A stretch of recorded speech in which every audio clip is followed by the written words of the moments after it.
আলিপুরদুয়ার জেলার প্রত্যন্ত গ্রাম দক্ষিণ চ্যাংমারি। সবুজে ঘেরা এই শান্ত গ্রামের এক কোণে দাঁড়িয়ে রয়েছে এক ব্যতিক্রমী গাছ, যা দূর থেকে দেখলেই মনে হবে যেন কোনো রঙিন ছবির পাতার অংশ। এই গাছের ফল একেবারে অচেনা ও চমকপ্রদ। কলা হলেও তা সাধারণ কলা নয়, দেখতে গোলাপি রঙের আর পেকে গেলে রং টকটকে লাল।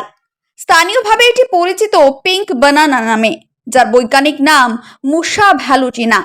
মূলত হিমালয় ও আসাম অঞ্চলের এই প্রজাতির কলা গাছের উচ্চতা খুব বেশি নয়, গড়ে প্রায় 1.5 মিটার। তবে সৌন্দর্য এবং স্বাদে একেবারে অনন্য। এই গাছের মালিক মনোজ বাবু জানান, আমি কুমারগ্রামে এই গাছটা প্রথম দেখি, ভালো লেগে যায়। 1 বছর আগে একটি চারা কিনে এনে এখানে লাগাই। তিনি আরো বলেন, এই কলার আকার তুলনামূলক ছোট হলেও স্বাদ দারুণ, আর ফলনও খুব ভালো। খুব বেশি যত্ন নেওয়ার দরকার পড়ে না।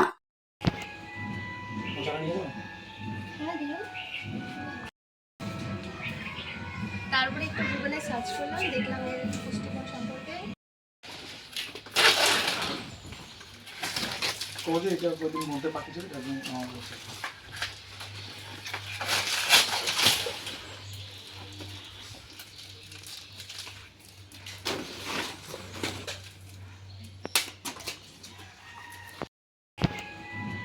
যারা নিয়ে যাও হ্যাঁ দিও। তারপর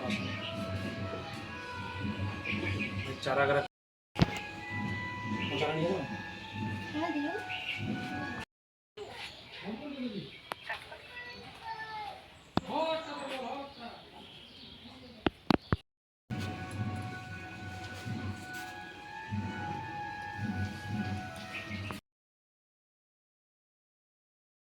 লাগলো।